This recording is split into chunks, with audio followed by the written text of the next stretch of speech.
कर्ण और श्री कृष्ण का विशिष्ट प्रसंग। महाभारत युद्ध आरंभ होने से कुछ समय पहले की बात है।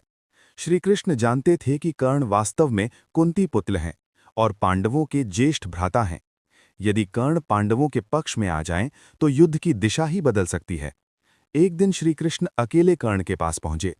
उन्होंने कर्ण से कहा, हे कर्ण, तुम सूत पुत्र नहीं, कुंती के ज्येष्ठ पुत्र हो। तुम पांडव हो। यदि तुम धर्म का साथ दो तो युधिष्ठिर तुम्हें राजा बनाएंगे। ये सुनकर कर्ण कुछ क्षण मौन रहे। फिर उन्होंने जो उत्तर दिया वो महाभारत का सबसे गहन और त्यागपूर्ण उत्तर माना जाता है।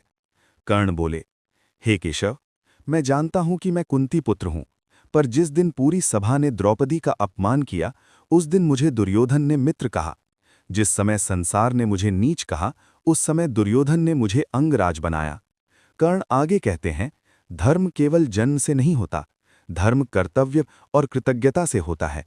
मैं जानता हूं कि कौरव अधर्म के पथ पर हैं, फिर भी मैं दुर्योधन का साथ नहीं छोड़ सकता। श्री कृष्ण ने अंतिम प्रयास किया। तुम्हारी माता कुंती आज भी तुम्हारी प्रतीक्षा करती हैं। कर्ण की आंखों में आंसू आ गए, पर स्वर अडिग रहा। माता का ऋण जन्म से होता है, पर मित्र का ऋण जीवन से। मैं युद्ध में पांडवों से लड़ूंगा, पर वचन देता हूं, अर्जुन को छोड़कर किसी पांडव को नहीं मारूंगा। श्री कृष्ण समझ गए कि ये वीर दानवीर कर्ण का अंतिम और अटल निर्णय है। उन्होंने कर्ण को प्रणाम किया और कहा, हे कर्ण, तुम अधर्म के पक्ष में होकर भी धर्मात्मा हो। संसार तुम्हें देर से समझेगा,